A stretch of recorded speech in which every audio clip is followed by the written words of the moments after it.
tayo ng chicken. Lagyan natin salt, garlic powder, 1/2 teaspoon, and black pepper, and MSG. Teaspoon, nor seasoning. 1 tablespoon cornstarch. Oil, 1 teaspoon. Tapos, set aside. Gagawa tayo ng chan chow sauce or chalichan pasta sauce. Ito, 1/3 cup of hoisin. And 1/4 of honey.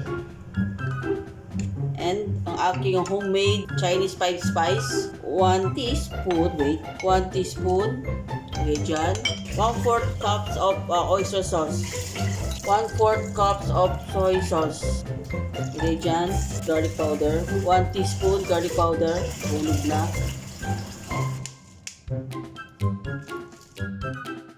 smoked paprika, 1 teaspoon, 1 tablespoon, sugar, 2 tablespoon lang talaga. 1 tablespoon din. Haluin natin. Para mag-well combine. Ilalagyan po natin siya ng water. Ng 1/2 cup of water. Wala po akong brown sugar, kaya gagamit na lang po ako ng palm sugar. Yan. Lagyan natin dito. Lagyan natin ng salt para sa pasta. Lagyan tayo ng sauce tuloy. Lagyan tayo ng oil. Lord Jesus Christ ka talaga. Natin muna to. Mabilis lang.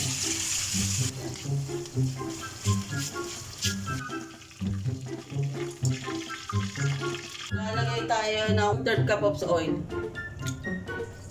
Kaya na bahala kung gano'ng marami. 1 tablespoon of garlic. Lagay tayo ng shiitake mushroom, isa na natin para yung lasa niya dumikit na dyan. Kailangan kasi mahal ito eh. Isa sa mga mahal na ingredients, so kailangan ma-enhance o mailabas natin yung lasa para halong-halong kasi dyan. Onion. Ilagay natin po itong mushroom. 1 tablespoon black pepper. Chicken cubes, papalasa. Ng MSG. 1 tablespoon. Ayaw ko nilagyan. Sigyan po natin siya mga ganito. Marami. Siguro mga katupas na ito, 1 cup. Sigyan po natin. Lagyan natin ng 1 tablespoon of sweet chili sauce. Ganoon din, 1 tablespoon.